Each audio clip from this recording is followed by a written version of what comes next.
నమస్తే, తెలుగు రాజ్యంకి స్వాగతం. నేను మీ సంధ్య.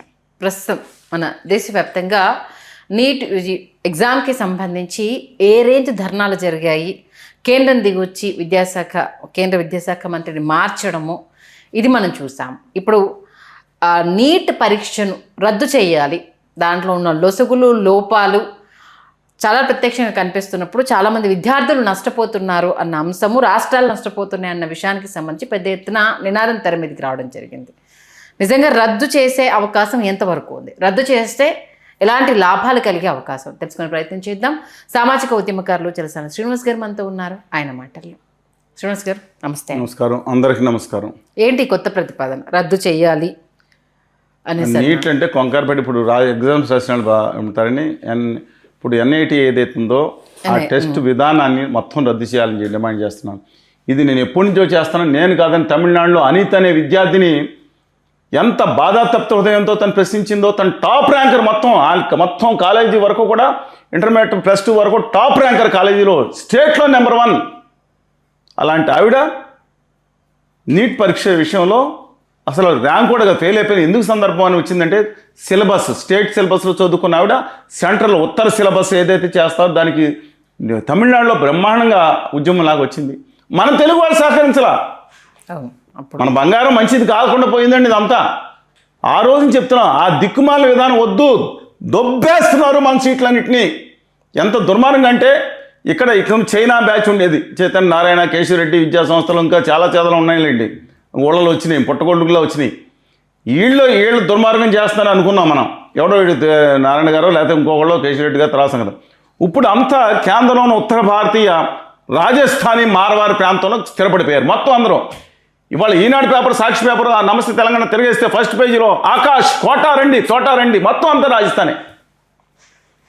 అంటే ఇక్కడ దోసుకుని అక్కడ దోసుకుని, అది భయంకరం. ఎంత దుర్మార్గం. ఏ పేపర్ లీక్ అయినా రాజస్థాన్ కోటాకే.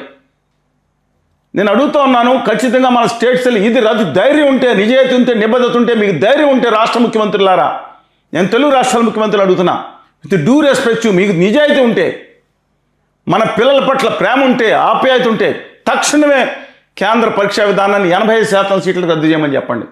15% సీట్లు కూడా పెట్టుకున్నా దాంట్లో కూడా స్టేట్ సిలబస్కి మనకు వచ్చిన మార్కులకి వ్యాలిడిటీ ఇవ్వాలని చెప్పి అడగండి. ఖచ్చితంగా దాంట్లో ప్రాముఖ్యత, ఇంకా ఏదో మూల సైట్ కాదు. చాలా ఇబ్బందిగా నేను చాలా గట్టి డిమాండ్ చేస్తున్నా. దీని మేము నిన్న విజయవాడలో అనేక విద్యార్థి సంఘాలు, యువజన సంఘాలు, కార్మిక సంఘాలు అందరూ మీటింగ్ పెడితే ఈ మీడియా 99% మీడియా కవర్ చేయలేదు. మేమేం పాపం చేసామని అడుగుతున్నా. With due respect to media, we respected all of you. Vivek గారు, ఎవరో గౌరవ మంత్రి గారు ఉన్న వెలుగు కానీ V6 కానీ కొన్ని అభ్యుదయవాదులు ఉన్నారు దాంట్లో. అలాగే ఈనాడు రామజరు వెళ్ళిపోయింది కిరణ్ గారు, ఏంటి మా మీద ఎందుకంటే కక్షాదింపు. ఆంధ్రజ్యోతి రాధాకృష్ణ దమ్మున్న పత్రిక, no second thought, come whatever different opinions ఉండొచ్చు, ఆయన విమర్శిస్తారు రాసిన దాంట్లో వేసిన దమ్మున్న ఎడిటర్ ఎవరైనా చీఫ్ అంటే ఆయనే. మరి ఏమైపోయింది? అలాగే మన మొత్తం శశిధర్ గారు, ఇంకా అనేక పత్రికలు, ఎలక్ట్రానిక్ మీడియాస్ 99% ఏం పాపం చేశాం, మేము తిట్టామా? Even today we respect all of you. YS Bharathi Reddy గారు వార్తగా వేస్తూ ఉన్నారు. నిన్న ప్రభుత్వం మీద విమర్శ ఉంటే మాత్రం వేస్తున్నారు. స్వతంత్ర ఉద్యమం గారు మీకు కనపడరా? 100 సార్లు 90 సార్లు అదే జరుగుతుంది కదండి.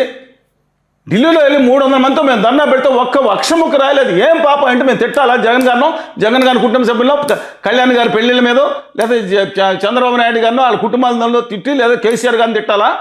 కేసీఆర్ గారిని వాళ్ళ కుటుంబాన్ని తిడితేనే వేస్తారా? లేదా రేవంత్ రెడ్డి గారి మీద సిగ్గు ఉండాలండి. కొంతమంది కొత్తగా వచ్చిన వాళ్ళకి, మిగతా పాత వాళ్ళు అంటలేదు, కొత్తగా వచ్చిన వాళ్ళు కూడా వీళ్ళకేం రోగం ఉంది, వీళ్ళకేం అఫిలియేషన్స్ కూడా లేవు కదా. బాధతో మాట్లాడతాను నేను. I respect all the journalist, my humbly appealing them. నేను అడుగుతున్నా వాళ్ళ డిమాండ్, మన రాష్ట్ర డిమాండ్. ఎందుకని మన రాష్ట్రంలో 80% మన ఎంసెట్లు పెట్టకూడదు? ఇప్పుడు ఆంధ్రప్రదేశ్ ఉందనుకోండి, గత 14 సంవత్సరాలుగా వారసత్వం వచ్చిన పరీక్ష ఏదో రిపీటేషన్ తీసి ఒక్క పరీక్షా పత్రం లీక్ కాలేదు. ఇవాళ ఆల్ సిస్టమ్ సరిగ్గా లేదు. మన దగ్గర 25 ఏళ్ల క్రితమే ఎంసెట్ పరీక్షల్లో అన్యాయం జరుగుతుంది, ఇబ్బంది జరుగుతుందని చెప్పి 4 సెట్ల విధానం ప్రవేశపెడతారు. 3, 4, 5, 10 పెట్టుకోమనండి. నేషనల్లో 24 లక్షల మంది అప్లై చేసిన 25 లక్షల మంది అప్లై చేసిన నీట్ పరీక్షల్లో పోలీస్ స్టేషన్ ముఖ్యమైన డిఎస్పీ స్థాయికి తగినట్టుగా ఒక ఇన్విజిలేటర్ని, ఒక స్వచ్ఛంద సంస్థని పంపించి సీల్డ్ కవర్లో ఆ టైంకి నెంబర్ ఫోన్ చేసి SMS చేసి, లేదా టీవీలో ప్రకటించండి. ఏది అప్లికేషన్ నెంబర్ అదే సెట్ నెంబర్ 8 అని పెట్టండి. 10 నిమిషాల ముందు పెట్టండి, 20 నిమిషాల ముందు అది ఓపెన్ చేసిన అలాంటి జాగ్రత్తలు తీసుకుంటే లీక్ అయ్యే అవకాశం ఉండదు. మొత్తం ఆల్ రోడ్ వాళ్ళు ఉత్తర భారతీయ జనతా పార్టీ నాయకుడు అంట లీక్ చేసిన వాళ్ళు, ఇంకా మిగతా వాళ్ళు కూడా ఉండొచ్చు. ఆ ఫోటో చూపించి ఈ ఫోటో చూపించి వాళ్ళు మాట్లాడుతున్నారు. నేను అడుగుతున్నాను, ఏంటి దౌర్భాగ్యం ఏంటి? 22 లక్షల మంది రాస్తే మొన్న 22 మంది చనిపోతే కాదంట, ఒకళ్ళంటే వేరే విధంగా చనిపోయారని ఇక్కడ మీ తెలుగునాట ఉన్న యూట్యూబర్స్, మహిళా యూట్యూబర్స్ బయలుదేరారు. అమ్మా మీరు ఒక మహిళమ్మ, రెస్పెక్ట్. మీరు ఏదో ఆవేశంతోనో లేదా ఎవరితో ప్రేరేపితంగానో మాట్లాడుతున్నారు. ఆ రెస్పెక్ట్ మీరు ఏం మాట్లాడినా రెస్పెక్ట్ చేస్తా. చనిపోయిన వాళ్ళు చాలామంది మహిళలు ఉన్నారమ్మా, సున్నిత మనస్కులు ఉన్నారమ్మా. వాళ్ళు ఒకటి పొరపాటున ఎవరో చనిపోతే తెలంగాణ ఉద్యమకారులు మీరు ఎట్లా వేశారు, కోస్తా రాయలసీమ సమైక్యాంధ్ర ఉద్యమకారులు 500 మంది చనిపోయారని చెప్పారు కొంతమంది. దాని గురించి అంటలా వాళ్ళు కనీసం ఆ వేదనలో పంచుకోపోతే ఎలాగా? ఇక నిర్మలా సీతారామన్ గారు గవర్నర్ వారు స్టేట్మెంట్ ఇచ్చారు, మంచిలు తీసుకోండి, మీరు మంచిలు తీసుకోండి. ఎందుకంటే ఆవిడ అంటారు, అంటే నేను ఎన్నో విషయం చెప్పిన తర్వాత ఒక్కొక్కరు చెప్పింది, ఆవిడ అంటారండి, ఇలాగా పరీక్షల్లో లీక్ అయిపోతే ఇంకా టైం దొరికి బాగా రాస్తారు అని చెప్పి మాట్లాడిన ఆవిడ కడుపు మండుకుపోతూ ఉంటే ఆవిడ దేశ ఆర్థిక శాఖ మంది సిగ్గుచేటండి. నేను అడుగుతున్నాను, 4 సార్లు లీక్ చేయండి, మీరే లీక్ చేశారా? నేను అడిగిన తప్ప అండి అని అడుగుతున్నాను మిమ్మల్ని. విత్ డ్యూ రెస్పెక్ట్ టు శ్రీమతి నిర్మలా సీతారామన్ గారు, మీరు మాట్లాడతాను తక్షణమే క్షమాపణ చెప్పాలి. చనిపోయిన వాళ్ళు ఉన్నారనేది కూడా లేకుండా లీక్ అయితే ఏముంది, ఇంకా టైం దొరికి వాళ్ళంటే ఇంకా బాగా ప్రిపరేషన్ అయ్యి ఇవన్నీ 4-5 సార్లు లీక్లు చేయండి. హాస్పిటల్లో కూడా మీరు తప్పుడు మందులు ఇచ్చారనుకోండి, ఈ తప్ప మరింత ఆరోగ్య శక్తి పెరిగి మళ్ళీ తప్ప బతికితే మళ్ళీ బతికొస్తారు. ఏందని మాట్లాడేది? ఏమండి మనం ఆనందం తింటున్నామండి, బాధగా ఉంటుందండి. ఇది ఖచ్చితంగా హేళన చేయటం బాధగా ఉంటుందండి. నేను ఎంత వాజ్పేయి గారు గొప్పతనం గురించి నిజంగా మాట్లాడుతూ ఉంటే మైనస్ పాయింట్ కొన్ని ఉండొచ్చు. మురళీ మనోహర్ జోషి గారు లాంటి గొప్ప మహానుభావులు, బలరాజ్ మధుక్ గారు, ఆ పార్టీలో ఉన్నవాళ్ళు చాలా, జానకృష్ణమూర్తి గారు, ఎంత గొప్ప వాళ్ళు ఉన్నారండి ఆ పార్టీలో. సికిందర్ భక్త్ గారు, విజయరాజ్ సింధే గారు, ఎంతమంది ఉండేవారో. ఇలా మాట్లాడవచ్చండి. ఇంకొక ఆయన మాట్లాడతాడు, వదిలేండి, బూతులు మాట్లాడాడు. చనిపోయిన వాళ్ళ గురించి దీని గురించి ఎంత దారుణంగా సపోర్ట్ చేస్తా, పైగా జన్జీ గురించి మీరు వ్యతిరేకిస్తే వాళ్ళ ఏదో ఏంటంటే CJP ఆ పార్టీ వాళ్ళు ఎవరో తెలియదు. నేను అడ్డంగా ఎవరికి మద్దతు ఇవ్వాల్సిన పని లేదు. వాళ్ళ విధానాల మీద మాట్లాడతాం. చాలామంది CJP సపోర్ట్ అని కూడా పెట్టను నేను. వాళ్ళు ఎవరో ఏం తెలియకుండా, వాళ్ళ విధానాలు తెలియకుండా గాల్లోంచి వస్తే ఎట్లా పెడతాను?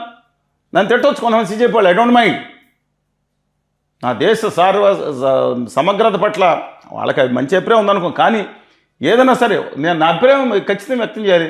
కానీ ఆయన బూతులు తిడతాం ఏంటండి? పాతాళం దీంట్లో నెహ్రూ గారిని బూతులు తిడతారేంటి? నెహ్రూ గారి సంబంధం ఏంటండి? అసలు ఆయన చచ్చిపోయి చాలా కాలం అయింది, 64 చనిపోతే నెహ్రూ గారి కారణం అంటారేంటండి వీళ్ళందరూ? అందుకని దయచేసి తక్షణమే రాష్ట్రాలు ఈ కేంద్ర పెట్టే పరీక్షల విషయంలో 100% వెంటనే రద్దు చేయమని, ఇప్పుడు జరిగిపోయి నీటి గురించి అంటలా, మా స్టేట్ సిలబస్కి మాకు ఇప్పుడు కాశ్మీర్లో ఉండే సిలబస్కి వేరే ఉంటుంది. ట్రాపికల్ రీజన్ అన్నా అది స్నో ఇల్లీ రీజన్ ఉంటుంది. అక్కడ కావాల్సిన ఇది వేరే ఉంటుంది. టోటల్గా అటవీ ప్రాంతాల్లో ఉన్న వాళ్ళకి అనేక రకాల జబ్బులు వస్తూ ఉంటాయి.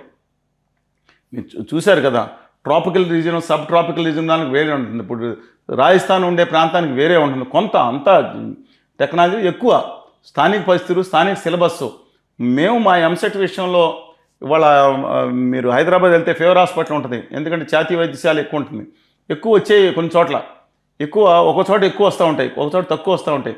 క్యాన్సర్ కొన్ని చోట్ల ఎందుకంటే పురుగు మందులు ఎక్కువ వాడతారు, పంజాబ్, ఆంధ్రప్రదేశ్ కొన్ని చోట్ల. అక్కడ స్థానిక పరిస్థితులు బట్టి, అక్కడ దాన్ని బట్టి ఆరోగ్యం మొత్తం మారకపోయినా మా స్థానికంగా మేము టెస్టులు పెట్టుకుంటాం, మా విద్యార్థులకు మేము ఇచ్చుకుంటాం. మీరెవరండి ర్యాంకులు ఇవ్వడానికి? అడ్డమైన ర్యాంకులు ఇవ్వడానికి మీరెవరు అసలు? దీని మీద ఖచ్చితంగా ఉంది. ఇక రెండో పాయింట్ కూడా నేను మాట్లాడతాను. ఖచ్చితంగా దీన్ని కూడా సెపరేట్గా దయచేసి అందరికి తెలియచేయండి. ఖచ్చితంగా సార్. ఇక్కడ చూసేవాళ్ళు తెలుగు బిడ్డేనా? మిగతా వాళ్ళు కూడా ఉంటారు, నాకు బాధలేదు. తెలుగు బిడ్డ అయితే, తెలుగు జాతికి పుట్టిన వాళ్ళకి సంబంధించిన వాళ్ళైతే నేను చెప్పిన మాట వినండి. మీరు విమర్శించుకోండి, ఏ పార్టీ అయినా పర్వాలేదు. మీరు భారతీయ జనతా పార్టీ ఆనాటి ఒక మంచి పార్టీ అన్నా, ఆనాటి CPM, CPI, కాంగ్రెస్ ఎవరన్నా, లేదా ఇప్పుడు క్రోనిక్ క్యాపిటలిస్టుల అందానీ గారు ఉత్తర భారతీయ జనతా పార్టీ అయినా సరే భావం మారదు. మీ గుండెలు ఎక్కడ చోట లోపల ఎక్కడా సరే తెలుగు బిడ్డగా భావన ఉంటుంది, ఈ దేశభక్తి ఉంటుంది. కాబట్టి నేను ఖచ్చితంగా నేను చెప్పింది అడుగుతున్నాను. ఈ దేశం ఎవడి జాగీరు?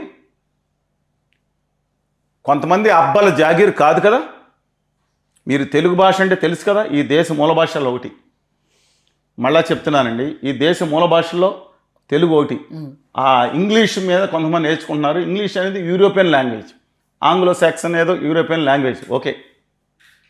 హిందీ కూడా యూరోపియన్ ఇండో ఆరియన్ లాంగ్వేజ్. నేను చెప్పింది కాక్కర్లేదు, మీరు కావాలంటే వెరిఫై చేసుకోండి. హిందీ కూడా ఆ యూరోపియన్ ఇండో లాంగ్వేజ్, అది కూడా నేను చెప్పింది సత్యం.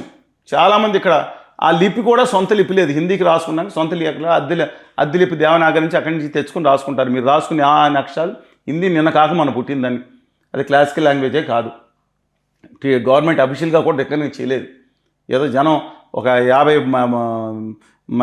మైథిలి లేకపోతే భోజ్పురి అవధి అన్నీ కలిపేసి అని పెట్టేసుకున్నారు.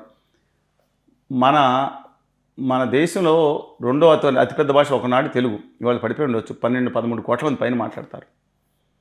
ఒక జర్మనీ దేశం, ఒక ఫ్రాన్స్ దేశం జనాభా 7 కోట్లు 8 కోట్లు 10 కోట్లు మంచిగా ఉండవు. వాళ్ళ సొంత భాషల్లో పరీక్షలు పెట్టుకుంటారు. వాళ్ళ విమానాలు అక్కడ దిగినప్పుడు వాళ్ళ సొంత భాషలో కూడా విమానాల్లో ఉంటాయి, రైల్లో కూడా ఉంటాయి. మన దగ్గర రైల్లో కూడా తీశారు. ఇవాళ మీరు బ్యాంక్ ఎగ్జామ్స్ రాశారు 2021-22 వరకు, అంటే దాదాపు 73 సంవత్సరాల పాటు బ్యాంక్ ఎగ్జామ్స్ రాశారు. ఈ మన కేంద్ర ప్రభుత్వ బలగాల్లో మీరు ఉద్యోగాలు, లక్షల ఉద్యోగాలు, అనేక ఉద్యోగాల్లో సంవత్సరానికి 1,00,000 నుంచి 1,50,000, ఈ 73 సంవత్సరాల్లో దాదాపు 1 కోటి ఉద్యోగాలు కేంద్ర ప్రభుత్వం ఇచ్చింది. దాంట్లో మా తెలుగు భాషలో ఎందుకు అవకాశం లేదు? ఆ యూరోపియన్ ఇండో భాషలు రెండింటికి ఎందుకు అవకాశం ఇచ్చారు? ఇంగ్లీష్ ఇచ్చారు, మళ్ళీ హిందీ ఇచ్చారు. మా తెలుగు భాషకి ఎందుకో లేదు, మా తమిళానికి ఎందుకో లేదు, మా మరాఠీకి ఎందుకో లేదు.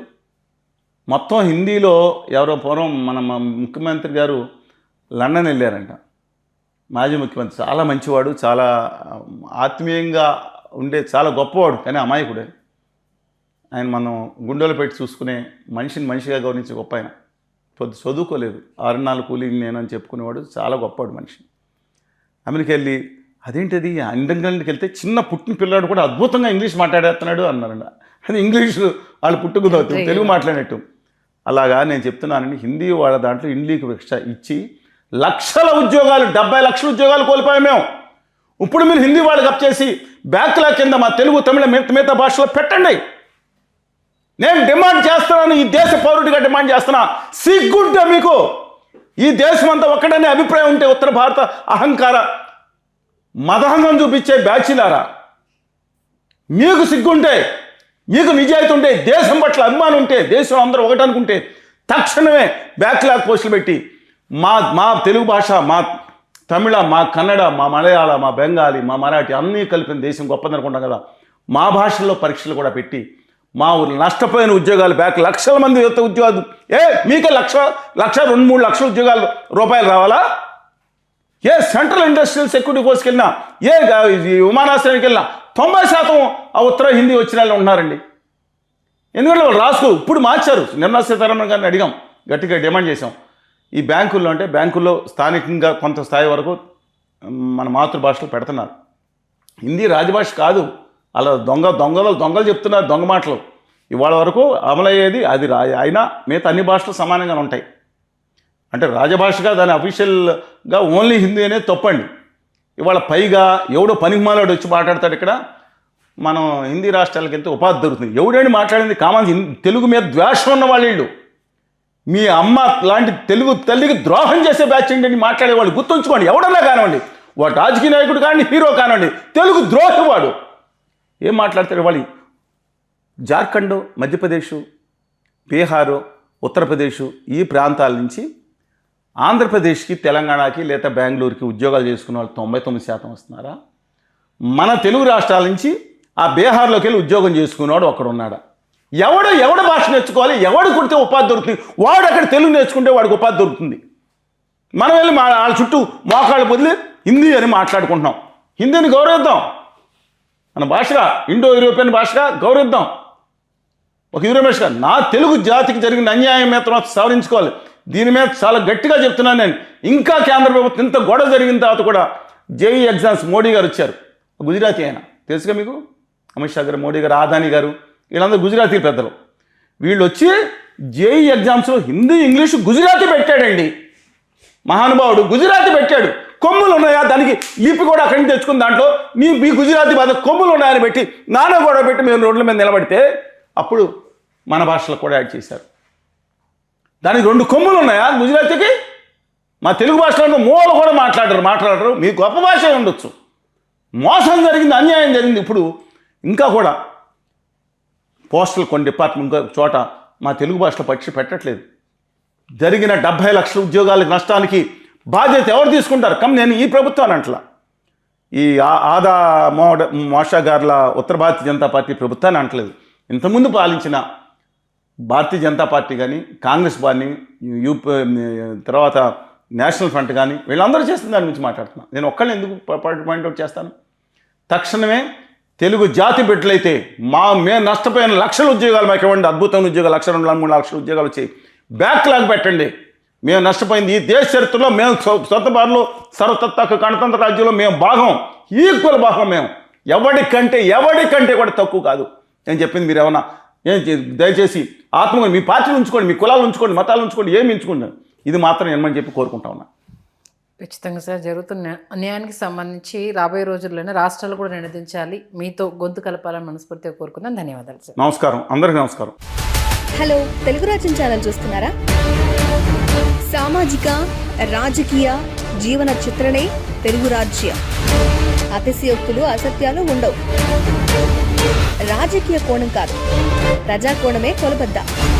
తెలుగు రాజ్యం వీక్షణ మీ ఉత్తమ అభిరుచికి నిదర్శనం.